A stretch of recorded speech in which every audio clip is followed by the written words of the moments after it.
What is up, everybody? Welcome to Pop Culture Philosophers. In fact, welcome to our Friday show. It's the Rex and the Robbie show. It's the best, absolute best lunchtime live show about comic books and movies here on YouTube, in my humble opinion. Speaking of the best, go and join us over at cbcawards.org and vote for us in every category that we're nominated for. Best channel, favorite channel, best weekly review, best ongoing series, best collaboration, and of course, best beard and hair. But speaking of best beard and hair, this man helped me campaign to get to this point. So let's bring him in. It's Rex. What is up, my man? What up, brother? And remember, when you go there to vote first for the best beard or best hair category. That is truly what is important to Robbie at this moment. It is. but now, whatever. What? First, best hair. Go to that category first, please. Yes, please do. Best hair, beard, and hands. And I am nominated, and I'm very excited for that because we've made that happen. That didn't happen on its own. That means that we actually have some kind of an impact, right? So that's awesome. Hey, if I can't grow the hair on top of my head, somebody should win the award. I can't think of anybody better. And Rockin Robbie from PCP. Thank you. Thank you for that. Maybe next year they'll have a category for best burger because I've been sharing a lot of burger love on my socials, and John Cole even said, "Bruh, you're doing it right," and that means a lot coming from John when he sees a picture of your food. Burgers that you made or burgers that you're going out to eat? No, burgers I'm making. I've been on a big burger kick, man. You asked John Cole for recipes? Well, don't you remember that one time live on the show? I was like asking him what to do with the serranos to the onion burger. Yeah, that's right. And I did exactly what he told me to do, and it was delicious, just delicious. So the man knows his food. You've never heard me joke about John cooking food. Yeah, never. Yeah, I can't wait to actually eat some John Cole food. That would be awesome, man. I can't wait. All right, well, we're here today to talk about the topics of the week, and for us, I looked through the list this week, and there wasn't a whole lot of news this week, but there was some things. We're going to be talking about The Flash failing yet again to really make any kind of movement on even streaming. So that's a conundrum. We're going to be talking about Giancarlo Esposito in talks with James Gunn to maybe join the DC universe coming up. And then the Highlander reboot has some new news attached to it because the director was asked about some things and he had some things to talk about. So let's talk about The Flash first, because I know that I think this has got to be the last time we're talking about The Flash, right? On this, I don't think so. But now I've decided to switch teams. After watching the movie while it was streaming on Max, I've decided to defect to the other side because I'm always in support of the underdog. So now The Flash has really become the underdog and has taken more beatings than you can even imagine.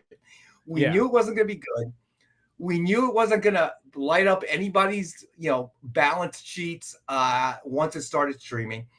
In defense of The Flash, I will say this: the streaming numbers are not all because of them. It is because of the nonsensical, I don't understand it, the rebranding of HBO Max to Max. Don't understand why that needed to happen. They ended up losing subscribers. Maybe that wasn't the only reason, but they ended up losing subscribers. So your overall base for The Flash was going to be smaller anyway. The movie was okay. I enjoyed it. It was entertaining. I come from that generation. I wanted to see, I certainly wanted to see, the multiple Batmans. And that was fun. The George Clooney one at the end, I realized that was a last minute switch out, but even that was kind of cool. They wanted Christian Bale. They wanted Christian Bale, but he wouldn't do it without Christopher Nolan or something like that. He wouldn't do it. Right. Which is understandable. Hey, look, guys moved on. There's already another iteration of Batman. So I understand that. George hasn't been that busy. They're not making another Ocean's film, so he had time to do a little cameo. Okay, whatever. But I enjoyed it. It was what it was. It wasn't successful in the box office. It's obviously not going to play the role of Elemental. and kind of sneak in through the back door after, it's been released, whatever. It was altogether a movie that shouldn't have been delayed. I think that hurt it. You had obviously the Ezra Miller nonsense going on the whole time. So, and again, it suffers from everything that we've been talking about now for months, is that it was, Nick said something that really makes a lot of sense. Why they picked a Flashpoint story arc for the movie, not entirely sure. It is a good story arc, but you've already done it on TV. So inevitably, that comparison is going to exist no matter what. And I guess they figured, well, bigger budget, bigger CG, graphics that we're going to throw in there will make it better. But then you put yourself, I kind of feel like, 2 steps behind the race. The entire genre is dealing with the fatigue issue. And then you're putting out a movie that deals with a story arc that you already dealt with. Okay, maybe it was not connected to CW, and we saw what happened.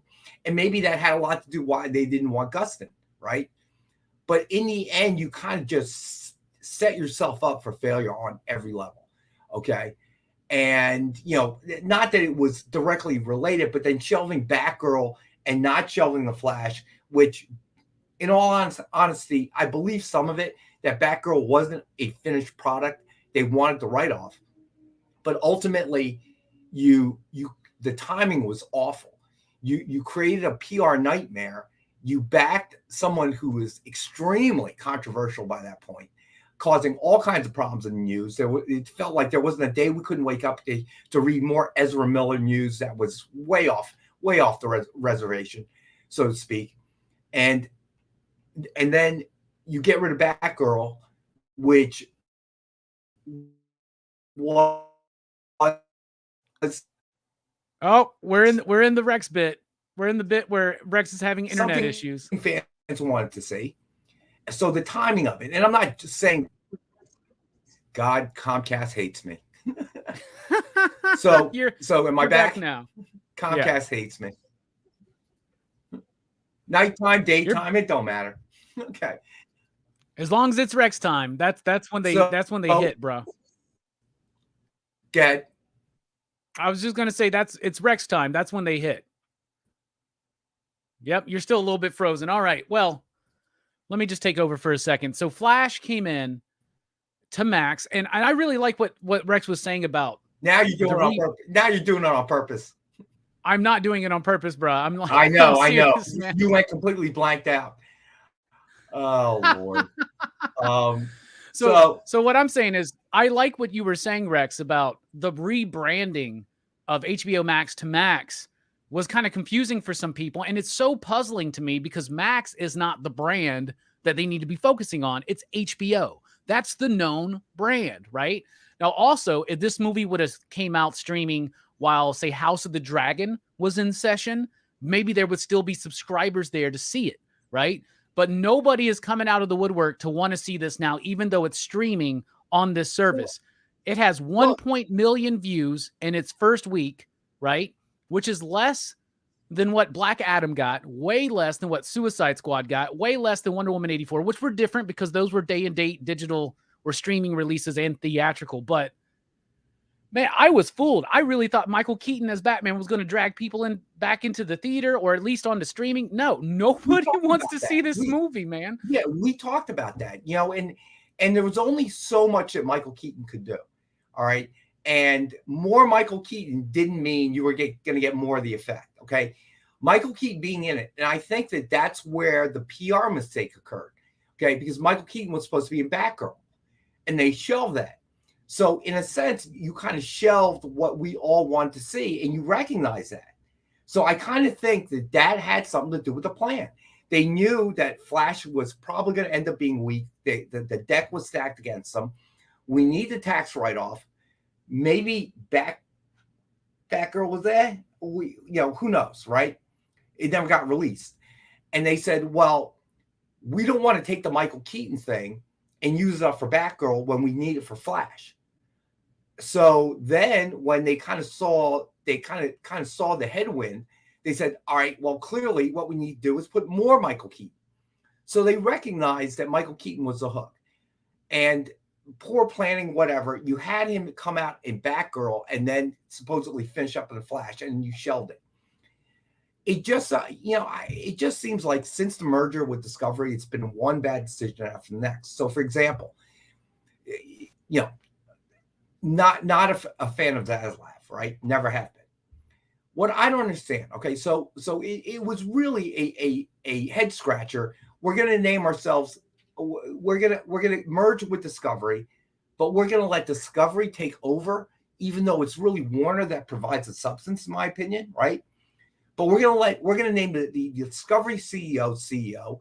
We're gonna call ourselves Discovery Warner. Okay, didn't make much sense, but okay.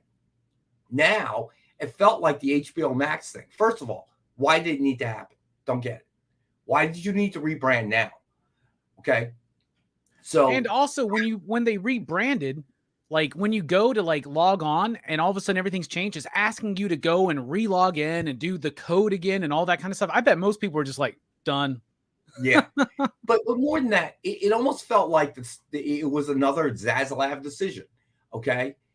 As you pointed out, the obvious direction to go to is to go HBO, because what is Max? I mean, I bet most people don't even realize Max was originally Cinemax, which then shortened its name to Max, then still could not survive on its own, and then merged with HBO. So you chose the Max name? What? It makes no sense to me. Like HBO Go was very successful, right? Like, and then HBO Max was pretty successful for what it was doing, but the Max, it's very, trade paper dad, no sense, right? I remember Skinemax. That's what they need, Rex. They need to bring back all those shows on that streaming service, and then they'll see a rise in subscribers, won't they? No pun intended. Yeah, it just the whole process, the whole thought process there didn't make any sense to me. There was no real reason for the rebrand. Okay, there's always a risk with the rebrand, and then you do it while things are not going well. Okay. On a movie that already is proven it doesn't have legs. So why, it just felt like every decision was the wrong one. And leading up to this. So did it surprise anybody that it did so poorly streaming? Not me. And I'll be honest, it wasn't the greatest movie. Ezra Miller, again, I'm like, he's okay. All right. I mean, he's not a great actor. He's not a bad actor, but with all the baggage that comes along with it, it's not worth it, right? Michael Keaton, great. But again, you're trying to milk that nostalgia out of us. I agree with, was it Anissa or the OUG? I forgot who said it. I did enjoy the Supergirl character, the Kara character. I obviously enjoyed the various Batmans. The storyline, Flashpoint, it's a good arc. But again, you're redoing something that you've done not once but twice. Okay, yeah, it's like so many of their bad decisions, mistakes, errors, unforced errors, like Suicide Squad. Oh, first one they didn't like it. Let's make the exact same movie again with different actors. How does that make sense? It really just doesn't make sense. So am I surprised? No. The one thing surprised me, I'm sitting there watching Flash, and it was far better than I thought it was going to be.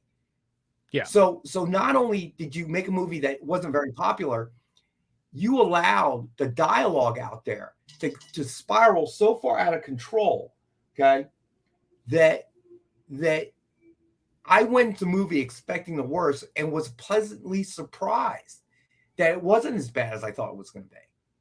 So that shows an even worse unforced error, if you will, on the studio's part, is that you allowed the PR to spiral out of control that I went to see the movie and I'm like, oh, wow, it's not that bad. It's actually kind of entertaining. Say I Trade Paper Dad. I enjoyed the second Suicide Squad movie as well, which obviously, gave birth to Peacemaker.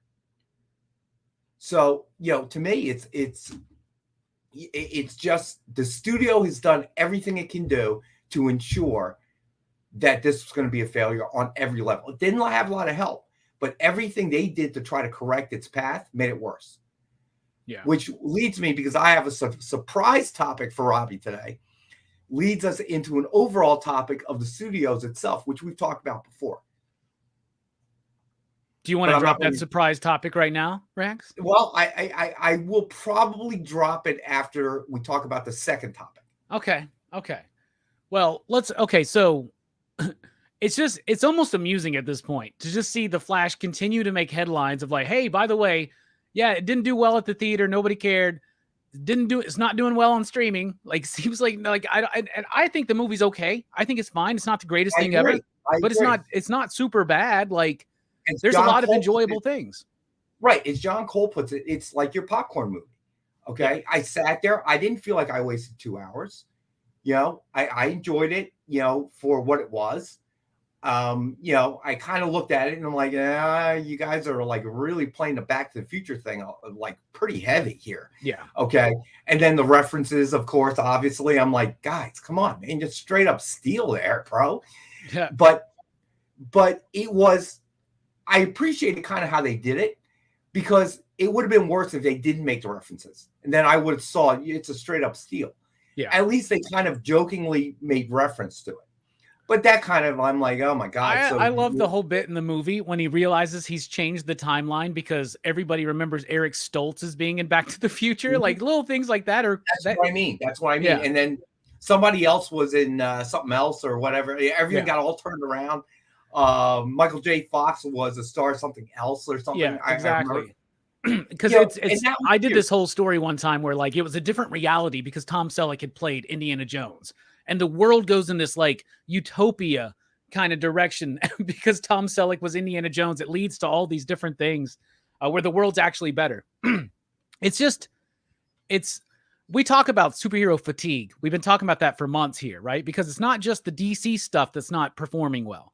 Now, that's obvious that the DC stuff's not performing well because we already know that James Gunn's coming in, rebooting, reinvigorating everything. A lot of people know that. A lot of people just don't care about these movies anymore because they just consistently keep doing worse and worse and worse. Because they're doing the same thing over and over and over. Well, yeah, what I'm saying is like Marvel is seeing a decline in interest in their stuff, right? Like none of this stuff is popping for any of this stuff. I wonder if it is an overall superhero thing, like, and not necessarily the fact that people don't want to see superheroes, but like you say, they don't want to see the same superhero movie over and over and over again. We've already been doing this for over 10 years now at this point, right? So I wonder what James Gunn can do to really bring it back and like make people excited. Can James Gunn get people excited for a Superman movie that already feels like it might be overstuffed because they got a Green Lantern in there, they got Mr. Terrific in there, they got Hawkgirl in there? Like, what is the plan? We're already in motion with this. Like, Damian's going to be there, Superman. I mean, I don't know what they're going to do, but one thing that could be a really good idea is Giancarlo Stanton was interviewed at a convention, I believe, this week. And they asked him if he would be interested in doing any DC work. And he said, I'm talking to James Gunn. Maybe you'll hear something very soon. I can't think of a single actor who is the exact opposite of an Ezra Miller, where with Ezra, everybody has their opinions of them, right? But Giancarlo Esposito, everybody loves this dude. And anything he's in, Breaking Bad, Mandalorian, whatever. Usually when you hear news of like a racial switch in a character, you see a lot of like people like come out like, oh, but when it was announced that like, yo, maybe Giancarlo Esposito could be Magneto or Xavier, everybody was like, yes, everybody loves this dude. Apparently talking to James Gunn to be joining the DCU. What do you think about that news? I think it's great. And who do you think he could play? Because the first thing I think of is Brainiac. I would love that, but I don't know. What do you think, Rex? Can I be honest? I think it is a desperate attempt by the studio to try to generate some sort of news. And I'm not gonna discount his acting ability. He's a great actor. Okay, just like Oscar Isaac is a great actor. I don't think anybody would fault Oscar Isaac's portrayal in Moon Knight, but it was not successful. Why? Not even Oscar Isaac. I remember you and I talking about it. Oh, he was great, Oscar Isaac, but okay, between you and the cape and me and the like the hippo, I mean, it was so poorly written and so poorly constructed that even Oscar Isaac, he was the only thing we would watch it for, but he couldn't save it. So I don't know. I feel like, okay, so James Gunn is talking to Esposito. Great. Esposito is a great actor. Would we like to see him as Brainiac or somebody like that? Sure. Now, who's doing the screenplay? What's the storyline? Okay. Because it's going to be the same thing over and over again. It's going to be like Oscar Isaac. Esposito will give a great performance. We'll all applaud. He was fantastic as Brainiac. Movie sucked. Okay. So what I'm trying to say is that one actor, Anissa, I mean, successful is relative, right? But in terms of streaming, I don't think it really came off as being a smashing success, right? So Dynamite, correct. In not in terms of viewership. So, which brings me to my second topic, is that this is the repeated bungling of the studio heads, period, end story. And now James Gunn, my fear is not that I don't think he's a great director or, he can't revive the franchise. My fear is now he is in a position where he has a much bigger role. Guardians of the Galaxy, he could come in and say he could do whatever he wanted. Okay. The future of MCU was not his responsibility. That was Feige's problem. Okay. So he could say, no, I don't want to do it that way. I want to do it like this. But now all of a sudden Gunn is in charge of the future of the DCU. So that's got to change your perspective a little bit. So has he been forced or fallen in line with what the studio heads want? Because really all of this you can put firmly at their doorstep. Okay. Even with Barbie, even with Oppenheimer, they are still missing the message. So what are we going to see after Barbie? What was it that made Barbie special? Okay. Well, the studio heads, all of them think, well, franchising Toy Stories. Okay. That's what we need to do. So Polly Pockets, whatever toy the kids used to play with, what they played with 20 years ago. Let's make a movie about that. That's a secret. That's not the secret. Yeah. They immediately announced Barney, Polly Pocket. Like, come on. Gonna fail. Yeah. They are going to fail. And it's not something that worked. Okay. That wasn't what made Barbie work, but they missed it. Okay. And they keep missing it. Okay. We can talk about the writer's strike, the actor's strike. Okay. All right. They think, we'll be the big boys. We'll make concession. They'll come back. Okay. We'll give them something, but not too much. Okay. And they'll come back. All right. So now you've pushed everything back thinking you can wait these writers and these actors out. They lose their homes. They find other jobs. They do what they have to do to pay the bills. Right. I get paid. I'm a studio head. I get paid hundreds of millions of dollars a year. I'll wait them out. Okay. Not seeing the damage that you're doing and the animosity that you're building. Then the biggest movie, what will be the biggest movie of the year. Okay. Which I give you all the kudos, Rockin Robbie. You called Barbie. You said you thought it was going to be a huge hit. It is not going to be the number one movie of the year. Nope. The number one movie of the year, and I am not a fan, but I do coach softball at a 12U age, so I know a lot of Swifties, is Taylor Swift. You ain't kidding, because they just announced that they were doing that. Like, they just announced the release date of the theater experience, like October 13th. And then the new Exorcist movie's like, oh, we're moving our date. We're pushed it. Wait, like what? There's that might, I don't know. I don't know if it's going to have as much legs as Barbie. No pun intended there. But they've already pre-sold $35 million in tickets. And I heard Taylor Swift made an announcement yesterday morning. Okay. Look, we joke about what's the biggest movie. I don't really care whether it be Barbie, the Eras tour, whatever. Okay. But not a Taylor Swift fan, okay? And believe me, I would say 70% of the girls on my daughter's team are Swifties, okay? When she came to Philly, dude, I can't tell you how many of the players got tickets. I don't know where the parents are getting this kind of money, man. I'm reading it's $1,000 a pop, right? But whatever. So what I find ironic about this whole story is not what's going to be the number one film. We know it's going to be huge. Whether it beats Barbie or not, who knows, okay? But the fact that you pre-sold $35 million from a tweet that went out yesterday morning. What does that demonstrate? And then I read the story behind it, because now I am a Swiftie. Okay. Thank you, OUG. I am Swiftie. Okay. Not because of her music. I find it kind of annoying. And actually, the girls on the team get annoyed with me when I insult Taylor Swift. So I don't do it anymore. I'm afraid they might like beat me up. Okay. Swifties, hey, they're dead serious. Don't mess with them. But my point is that between her and her dad, and her father used to be a Merrill Lynch VP. So, bright guy in the world of finance. They did something. And I'm telling you right now, every studio head right now has indigestion this morning as they're trying to figure out what happened. So the storyline behind the Taylor Swift upcoming movie was they went to the studios. The studio heads, in their infinite wisdom, wanted to wait until the Era tour was wrapped up, completely wrapped up. The tour, the European version of it, the European circuit of it, wherever else she's going. And I think she has a few dates to close it up here in the US. And then after that, they want to release it because, like most studio heads, they're trying to double dip with the timing, right? They're trying to double dip. We'll make a lot more. Taylor Swift didn't like that idea. So what Taylor Swift has done is she has single-handedly revolutionized how movies are going to work going forward, because she cut them all out. Okay, every studio cut them out. Went to AMC directly, who's hurting, obviously, we all know that, and said, look, I'll cut you a deal. And they have a small distribution arm. They used to do a lot of small indies and stuff. They couldn't compete with the big boys, obviously. And said, you guys distribute. I forget what the exact percentage. I think they get 43%, and they get to keep the revenue on the merch they sell at the theaters.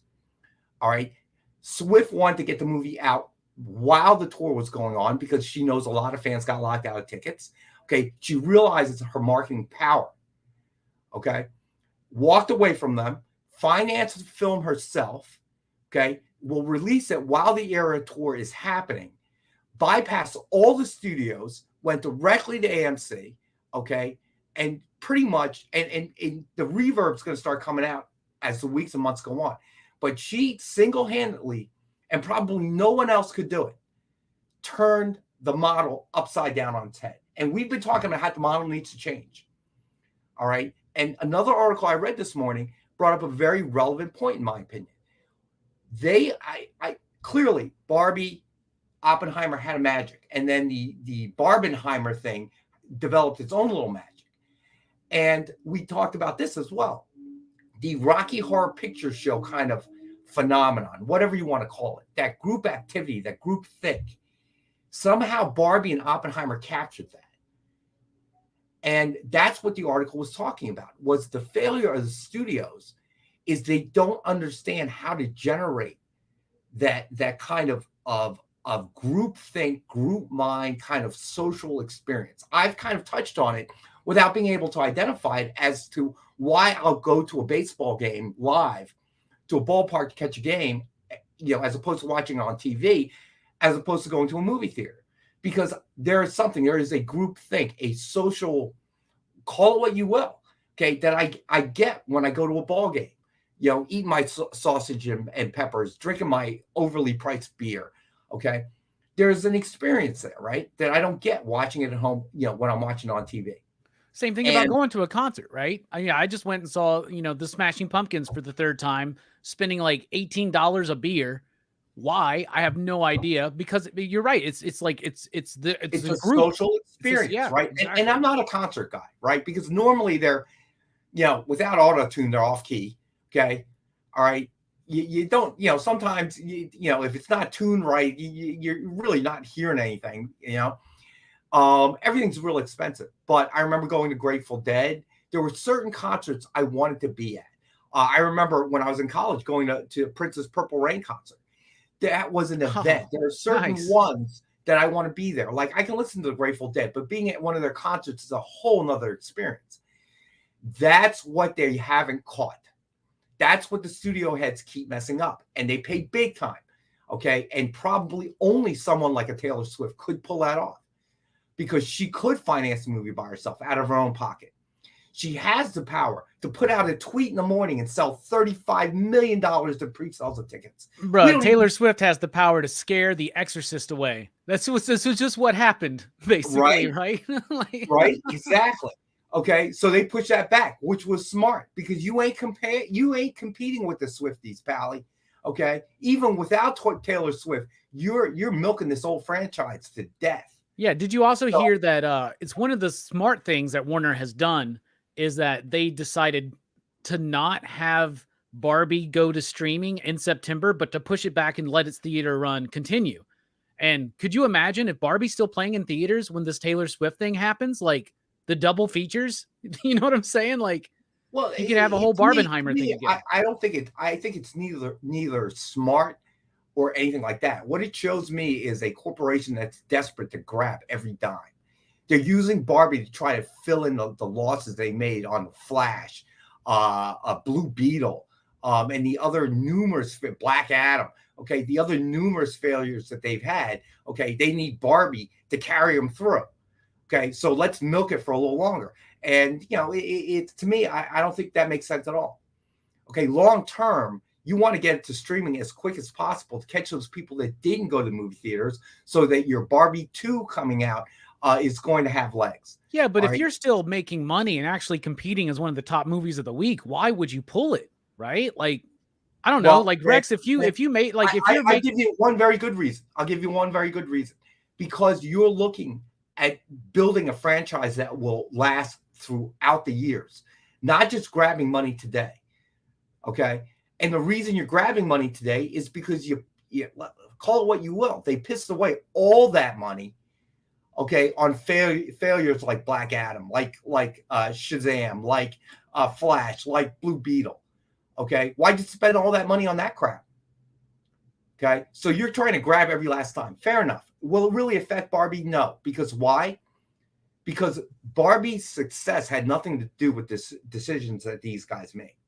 Nothing. They just got lucky. They finally threw something against the wall and it stuck. Okay. Not understanding or realizing why it was successful. Okay. So that's the way that I see it. So to me, it's just another demonstration of a desperate attempt to recoup your loss. Okay. Using Barbie as a vehicle to do that. Okay. Good luck to you.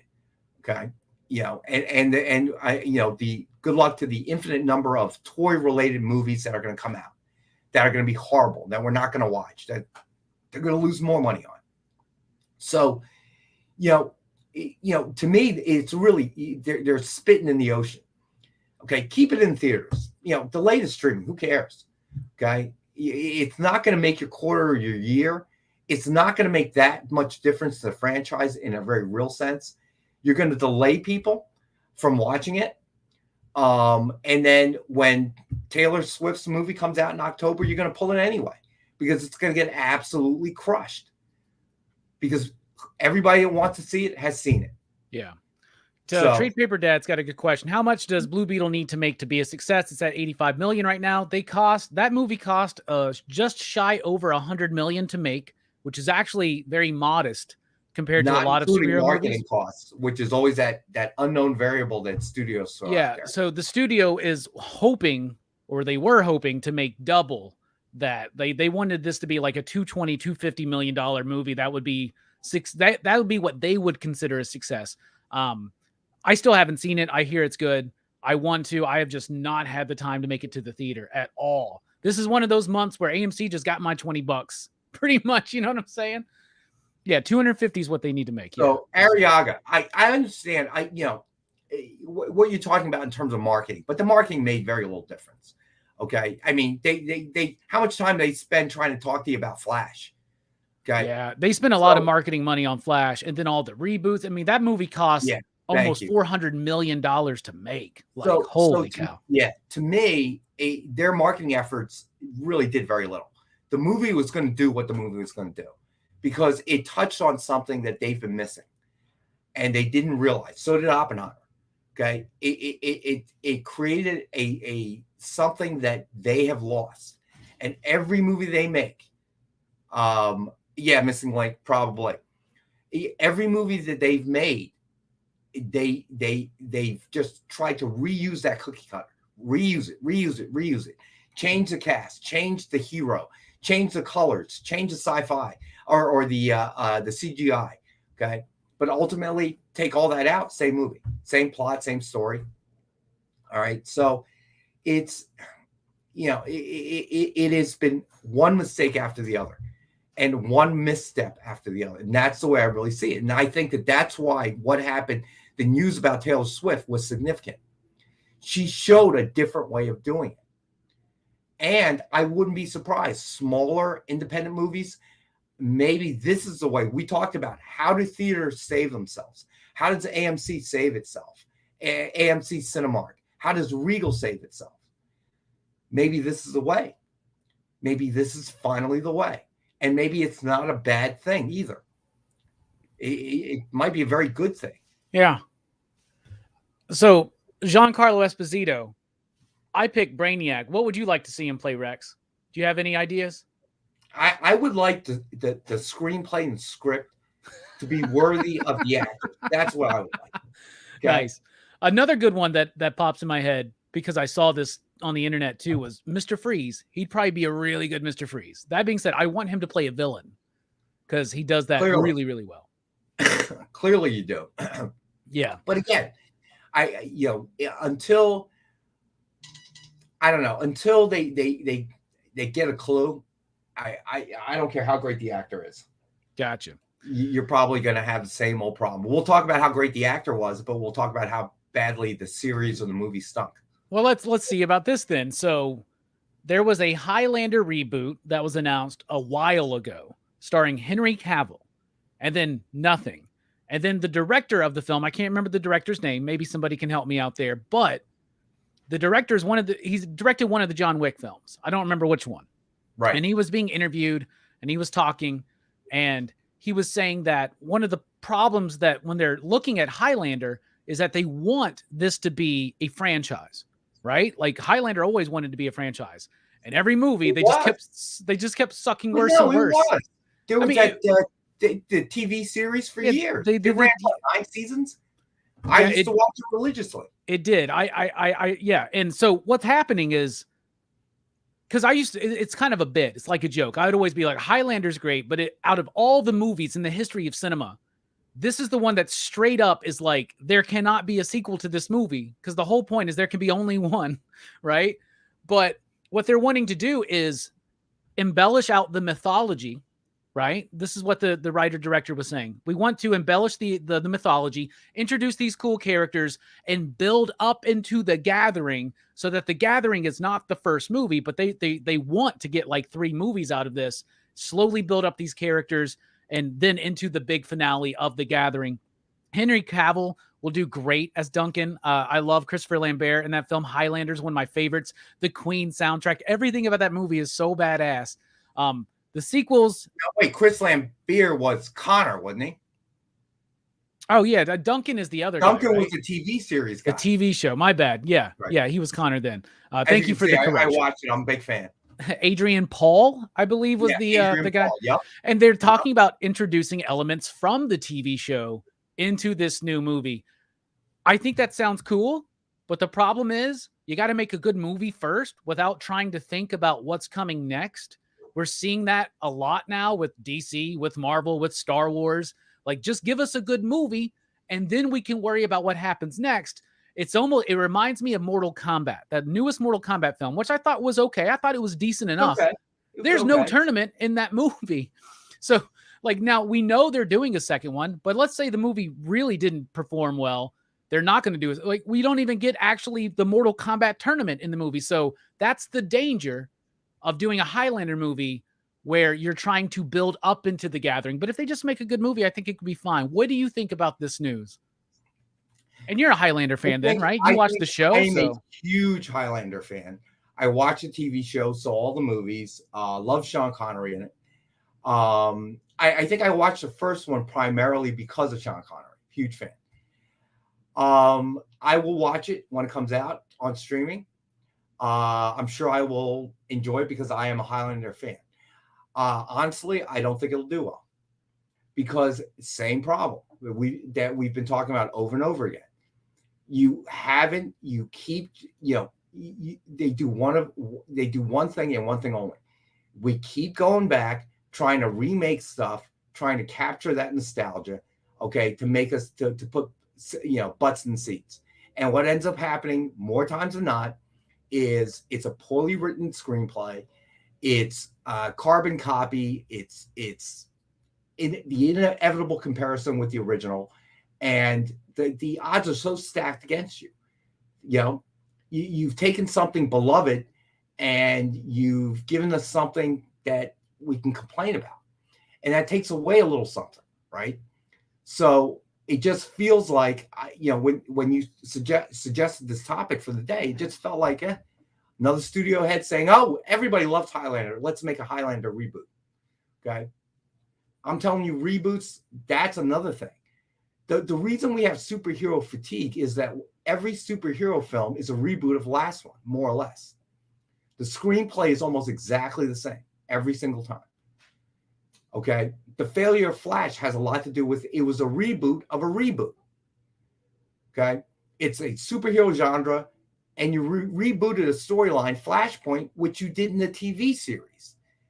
The one thing that I say DCU keeps doing that MCU doesn't do is they release something, get it wrong, and try to reboot that.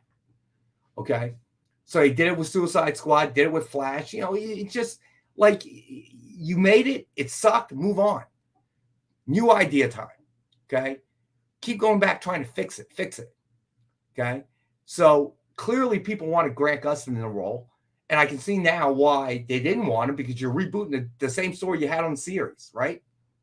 So that would be too close, as opposed to using the exact same story arc.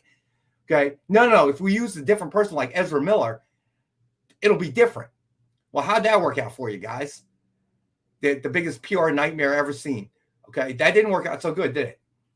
So to me, Highlander just sounds like another reboot. And the talk of we're going to try to turn it into a franchise makes it even worse for me. So you're going to have a streaming series. When has that been done before? Let me think. When the Highlander was a franchise, who's going to say it wasn't a franchise? How many? They made 4 movies? 5? 4. It was, they did 4 movies. It is a franchise. Is it a successful franchise? I don't know about that. I don't think so. I think the first movie it had a cult following. I know that. The first movie's great. The second movie sucks. The third movie's okay. The fourth movie was too tied into the TV series for somebody like me who didn't watch it. You know what I'm saying? Yes. That's right. So yeah, I think it was. I would consider it a franchise. Star Wars, no. Like a Star Wars, no. But one that has, I don't know, it developed a cult following through the years, and that's why they made more movies, because I think it was supposed to be a one and done movie. Yeah. I mean, that's the whole point of that movie, right? I mean, yep. They're all dead but one at the end of it. And then they do the second one. They're like, no, they're aliens. Yeah, it just but it lasted, I guess, the test of time. But do I think remaking it's a good idea? No, I don't. Yeah. I just, remakes are always dangerous because you get the inevitable comparisons, okay, that are going to happen with whatever source material you're taking this from. Yeah. Biggest one was Starsky and Hutch. That was awful. With that was brutally Ben Stiller, right? And Ben Stiller and was it Owen Wilson? Owen Wilson. Yeah. And I like both of them. Okay. I like both those actors. So I was very excited to watch that. And I'm like, this is stupid. There are some things that are just better left alone. Just wait for the Happy Days reboot with Sylvester Stallone and Oscar Isaac. You just wait. They should start it with the shark jump. Okay. Opening scene should be Fonzie on jumping the ramp, man. Yeah, that Dark Shadows movie, best left unsaid. OUG. Yeah. Yeah, there are just times when you got to realize, just let it go.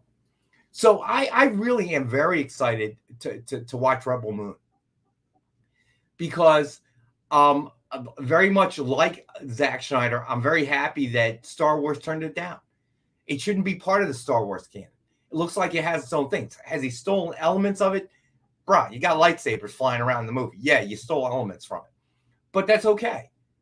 All right. You know, who says a laser sword couldn't be developed in another universe, right? Yeah.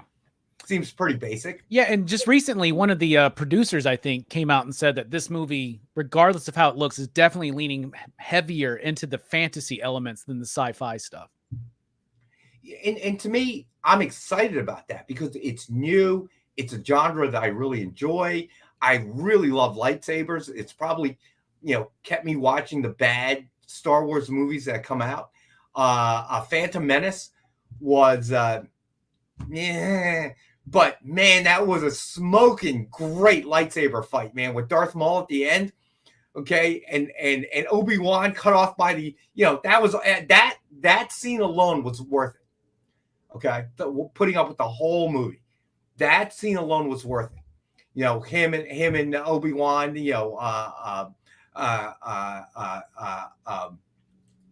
fighting off the droids in the first part, running real fast. Yeah. All that was worth it. Okay, even though the screenplay was crap, because we all wanted more lightsabers, so that filled that need for us. So, Rebel Moon, I'm excited. Yeah, I'm really excited. It's not so good, but at least it's new. At least I'm watching it and I'm not trying to compare it with something else. It's not a prequel. It's not a sequel. Okay, it's something within itself. Yeah. All right, and that to me is worth it. So good or bad, we'll see. Yeah. All right. Well, Rex, thank you for being here to discuss these topics. Thank you out there in the chat for being here to watch our discussion and participate in it. And if you're watching it on the replay, drop us a comment. What do you think about these news? Are you excited for Highlander? Who do you want Giancarlo Esposito to play in DC? And yes, The Flash continues its long run of failure.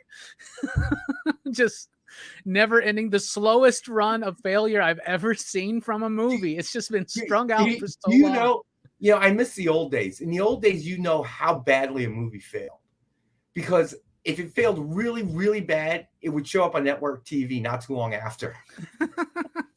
Tonight on ABC, The Flash, the movie of the week. Rex, thank you so much for joining us, man. Michael Keaton as a star. Yeah, right. What you got coming up, y'all? All right, so tonight, 7 p.m. Eastern time on the EXP, we have Nick with the original art show. Great original art, lots of different pieces, all up and down the price range. Even if you are not a collector of original art, you should join us. See where your comics come from. Not only that, usually there's a story that Nick has to a particular piece that he'll tell. So it's a great time.